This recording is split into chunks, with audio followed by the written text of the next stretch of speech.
จ่มจันทร์ส่งสายตามาจับเข้าไปหาย่านคนเขาด่าว่าเฮามันสัวจันถือลูกปืนของผู้เป็นผัวบ่กล้าเฮ็ดสัวคือคิดเอาไว้หากบ่กล้าบอกได้แต่เก็บขังเอาไว้ภายในกฎหมายวางออกบ่มีข้อใดเป็นสู้ทางใจบ่ผิดดอกนาหลงหักเมียเขาคันเว้ากะยานคนได้ยินจำต้องคืนกิน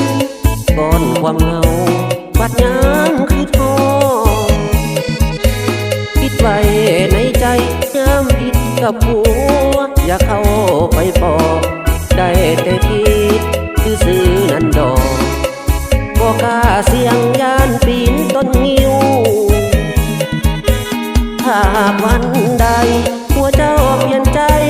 ออกห่างกันดาให้คิดถึงคนอยู่นอกสายตาที่ขานอาสาเบิ่งแยงลูกเต้า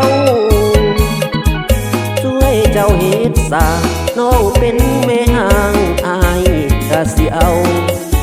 เรื่องอดีตอายบ่เคยเว้ายินดีรับเอาเป็นเจ้าเคยมีผัว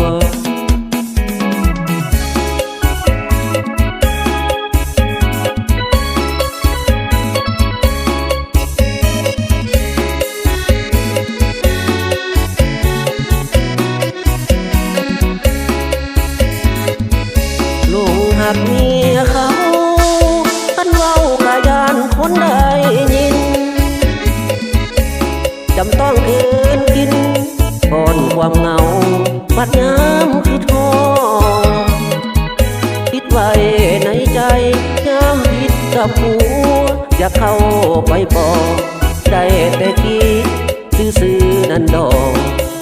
บ่กล้าเสี่ยงย่านปีนต้นงิ้วถ้าหากวัน